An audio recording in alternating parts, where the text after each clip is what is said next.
Bismillahirrahmanirrahim. Assalamualaikum warahmatullahi wabarakatuh. Pada video kali ini saya akan menjelaskan tentang sejarah perkembangan pendidikan Islam dari mulai awal masuknya Islam di Indonesia sampai berdirinya perguruan tinggi Islam di Indonesia. Perkenalkan, nama saya Istiadah dari jurusan Pendidikan Agama Islam.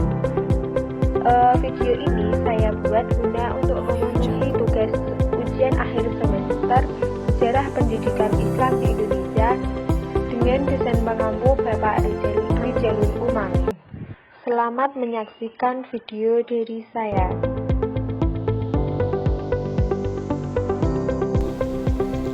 Langsung saja, yang pertama adalah sejarah masuknya Islam ke Indonesia. Islam masuk ke Nusantara pada tahun 7 Masehi atau masa kerajaan Islam di Nusantara. Proses masuknya Islam tak terlepas dari kegiatan perdagangan. Sumatera adalah daerah yang pertama kali didatangi oleh Islam, kemudian berkelanjutan ke Pulau Jawa. Beberapa kerajaan di Sumatera antara lain yaitu yang pertama Perlak pada tahun 9 Masehi dengan Raja Alaiddin Sayyid Maulana, yang kedua Samudra Pasai pada tahun 13 Masehi dengan Raja Malik As-Saleh, dan yang ketiga Aceh Darussalam pada tahun 15 Masehi dengan Raja Ali Muhyiddin Shah. Dan beberapa kerajaan di Pulau Jawa antara lain yang pertama yaitu Demak pada tahun 15 Masehi dengan Raja Raden Fatah, yang kedua Pajang pada tahun 15 Masehi dengan Raja Jakatingkir, yang ketiga Mataram pada tahun 16 Masehi dengan Raja Senopati, yang kelima Cirebon pada tahun 15 Masehi dengan Raja Sunan Gunung Jati, dan yang terakhir adalah Banten pada tahun 16 Masehi dengan Raja Sultan Hasanuddin. Untuk jalur masuknya Islam melalui beberapa jalur, yaitu jalur perdagangan, pernikahan, politik, kesenian, pendidikan, dan sosial budaya. Untuk pendidikan Islamnya, strategi pembelajaran berupa halakoh dan tempat pembelajaran dilakukan di pesantren, surau, dan langgar. Dan kerajaan Islam berakhir di abad 15 Masehi.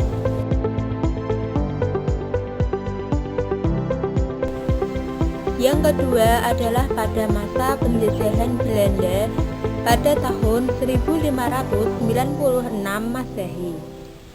Pendidikan Islam pada masa ini yang pertama, pendidikan Islam pada masa Belanda menurun kualitasnya dibanding pada masa sebelumnya atau masa kerajaan Islam. Pada masa itu, Belanda tidak memperdulikan perkembangan pendidikan Islam karena Belanda sendiri menganut agama Nasrani, dan Belanda juga menghalangi atau membatasi penyebaran pendidikan Islam seperti ketika saat mendirikan lembaga harus meminta izin terhadap Belanda. Yang kedua, pendidikan Islam pada masa Belanda mengalami peningkatan setelah mendapat tekanan dari pihak Belanda. Terdapat pembaharuan modernisasi pesantren oleh organisasi Muhammadiyah yang dipelopori oleh Kiai Haji Ahmad Dahlan.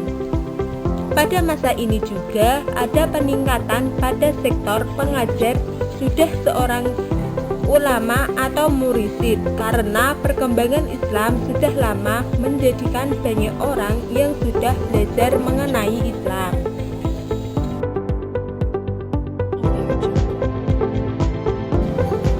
Yang ketiga adalah pada masa penjajahan Jepang 1942 Masehi. Pada masa penjajahan Jepang, sikap mereka terhadap pendidikan Islam ternyata lebih lunak karena perlakuan diskriminatif tidak diberlakukan lagi, menjadikan pendidikan Islam bergerak lebih bebas atau leluasa dalam penyebarannya daripada masa pemerintahan kolonial Belanda. Untuk sistem pendidikan Islam pada masa ini masih sama dengan masa Belanda, yaitu di samping sistem pendidikan pesantren, pendidikan klasikal yang memuat pelajaran agama. Sistem pendidikan yang diterapkan adalah dengan bersifat demokratis, egalitas, dan adil.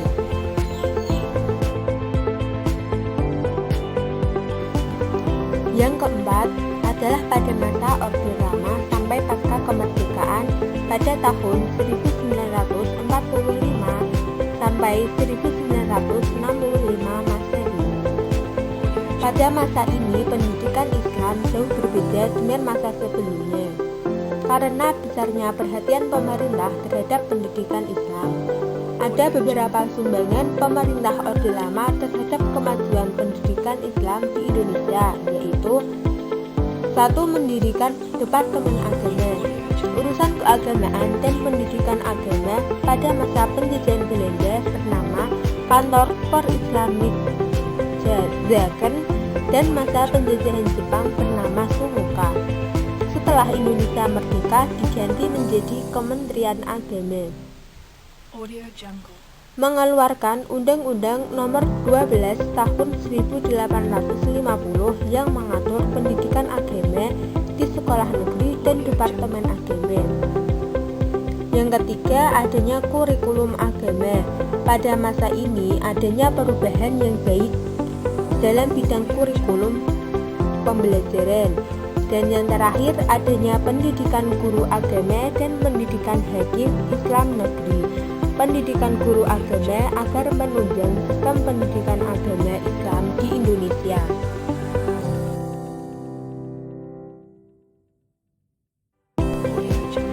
Yang kelima adalah pada masa Orde Baru tahun 1966 sampai 1998. Pada masa baru, pendidikan Islam mengalami kemajuan sesuai dengan keputusan Sidang MPRS tahun 1966.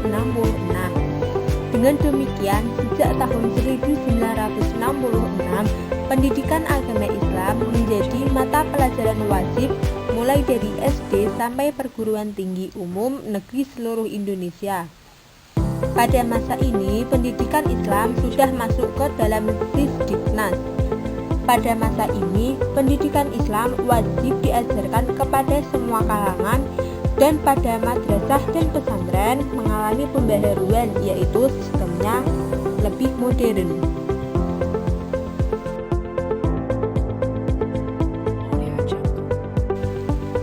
Yang keenam adalah perkembangan pendidikan Islam pada masa reformasi. Reformasi dimulai sejak berakhirnya masa Orde Baru yang dipimpin oleh Soeharto. Lengsernya Soeharto dari kepresidenan pada tahun 1998 menjadi tonggak dimulainya pendidikan Islam pada masa reformasi. Di bidang pendidikan reformasi, Kabinet Reformasi hanya melanjutkan program wajib belajar 9 tahun yang sudah dimulai sejak tahun 1994 serta melakukan perbaikan sistem pendidikan agar lebih demokratis. Tugas jangka pendek Kabinet Reformasi yang paling pokok adalah bagaimana menjaga agar tingkat partisipasi pendidikan masyarakat tetap tinggi dan tidak banyak mengalami putus sekolah.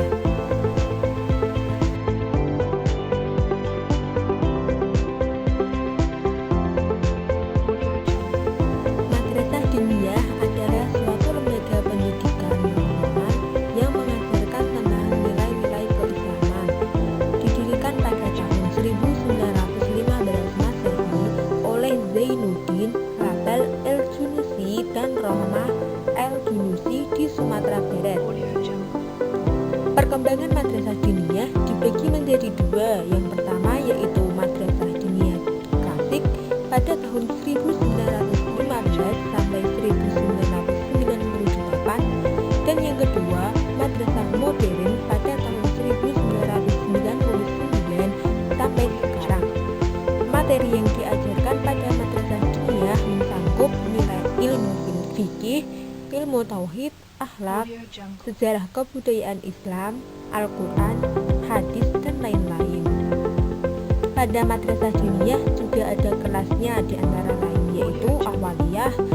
Awaliyah adalah seumuran dengan anak SD. Yang kedua wusta.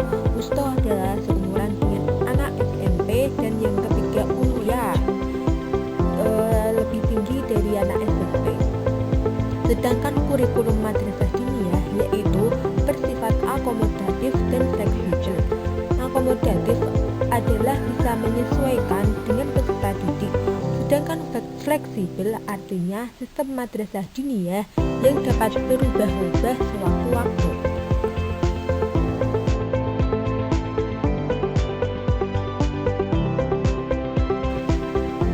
Yang selanjutnya adalah pendidikan Islam dalam Undang-Undang Sisdiknas tahun 2003.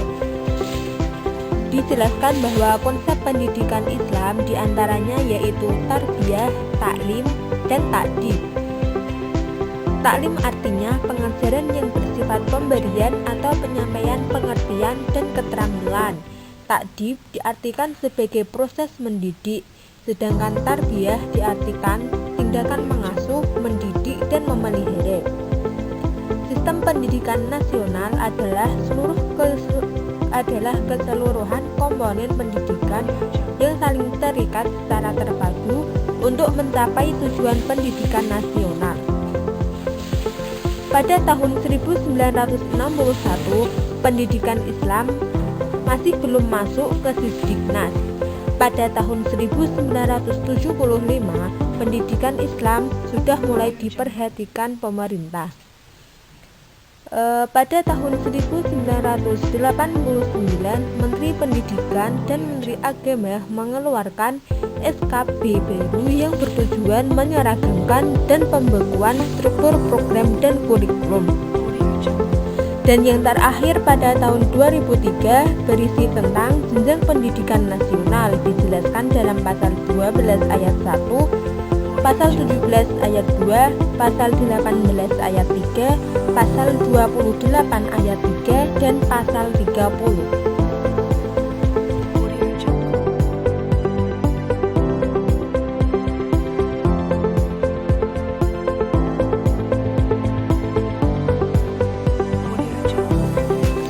Yang terakhir adalah perkembangan pendidikan tinggi agama Islam di Indonesia. Perguruan tinggi Islam di Indonesia berdiri mengalami banyak rintangan dan yang dilalui seiring berjalannya waktu. Sebenarnya niat mendirikan sekolah tinggi Islam di Indonesia sudah terrealisasi semenjak Indonesia masih dijajah bangsa Belanda dan Jepang. Didirikannya sekolah tinggi Islam mulainya hanya untuk mendidik ulama-ulama yang intelek. Adapun perguruan tinggi yang pertama dibangun adalah STI di Jakarta yang diresmikan langsung oleh Presiden Soekarno. Kemudian di daerah-daerah lain pun yang dipimpin oleh para pembesar Islam dan para ulama, seperti di daerah Solo yang diberi nama University Islam Solo. Dan pada tahun yang sama juga didirikan Fakultas Agama di Yogyakarta yang disahkan oleh Kementerian Agama menjadi PTAIN, yang pada akhirnya menjadi IAIN yang sekarang sudah menyebar ke beberapa daerah di Indonesia. Sejarah dan pertumbuhan perguruan tinggi Islam. Pada tahun 1930, para elit negara sudah mewacana mendirikan perguruan tinggi Islam. Pada tahun 1936, wacana tersebut dibawa ke Muktamar Muhammadiyah. Selanjutnya, pada 8 Juli 1945 didirikan Sekolah Tinggi Islam atau STI di Jakarta. Pada Desember 1945, STI ditutup sekutu, dan pada 10 April 1946 STI dibuka dan dipindahkan ke Yogyakarta. Selanjutnya pada 10 Maret 1948 STI berubah menjadi Universitas Islam Indonesia atau UII. Dan pada 26 September 1951 UII menjadi Perguruan Tinggi Agama Islam Negeri. Seiring dengan berjalannya waktu, IAIN diubah menjadi UIN dengan beberapa latar belakang, yaitu adanya kesenjangan dengan iptek, keterasingan pengajaran ilmu agama dari realitas menjauhnya kemajuan ilmu pengetahuan dari nilai-nilai agama. Dengan demikian, perlu adanya usaha memadukan ilmu agama dan ilmu modern, maka lahirlah UIN.